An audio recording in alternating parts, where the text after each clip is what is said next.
туған күн туралы айтып берсеңіз дейді, тойлауға болады ма дейді. Негізі жақсы емес. Біз естімегенбіз сондай үлкен кісілердің туған күн тойлап атқандарын, ғалым кісілердің туған күн тойлап атқандарын естімегенбіз. Пайғамбарымыздың өзі мысалы, мынау менің туылған күнім деп айтқан сөзі бар, ол күні бірақ ол ораза тұтатын ол кісі. Яғни құлшылық, ғибадат жасайтын.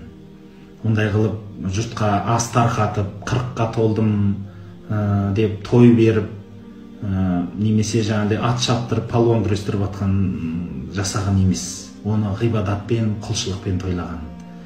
Енді ағайын туыстарыңыз өздері әдемі отырып сізге дұға қылып жатса, шай беріп жатса, дастархан қонақтарыңыз келіп жатса, онда зияны жоқ. Бірақ арнайы күн белгілеп, келмегенге ренжіп, маған сыйлық алып келіңдер, сауық алып келіңдер деп, немесе өзіңіз бармай қойсаңыз, біреуден қысылып, мен сенің туған күнге барамай қалдым деп кешірім сұраудың ешқандай қажеті жоқ нәрсе. Ол бір әбестік қой, артықшылық қой ол. Онау жақында бір кісінің әдемі сөзін естім.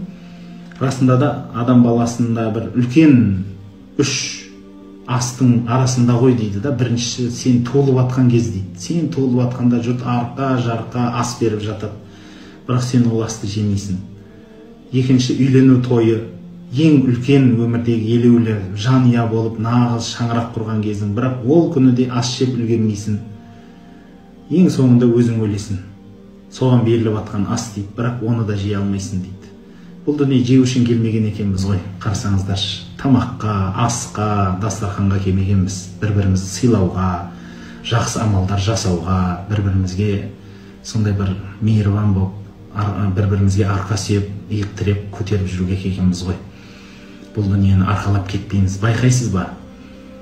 Көп адамдар ойлайды, бұл дүниеге жаңағыдай беріліп кеткендігі сонша қатты ұрынып, секіріп атады. Қарасаңыз, жалаңаш келдік, жалаңаш кетеміз.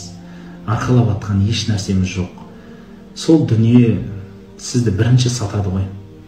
Соны айтатыным осы, дүние үшін балаңызды сабамаңыз, қызыңызды сабап, қол көтеріп, оған бір сондай бір зияндық жасамаңыз. Дүние үшін, бұл өлетұғын тай үшін, көшетұғын сай үшін ондай жасамаңыздар. Дін үшін, ар намыс үшін, жақсы бір сондай жақсы нәрселер үшін жасаңыздар, ондай бір тәрбиелік жұмыстарды. Дүниесі үшін жоқ. Сөз айтыңыз, кішкентай ұрысып қойсаңыз болады, кішкентай дауыс көтеріп қойыңыз, дұрыс еместігін түсіндіріңіз, одан артық емес.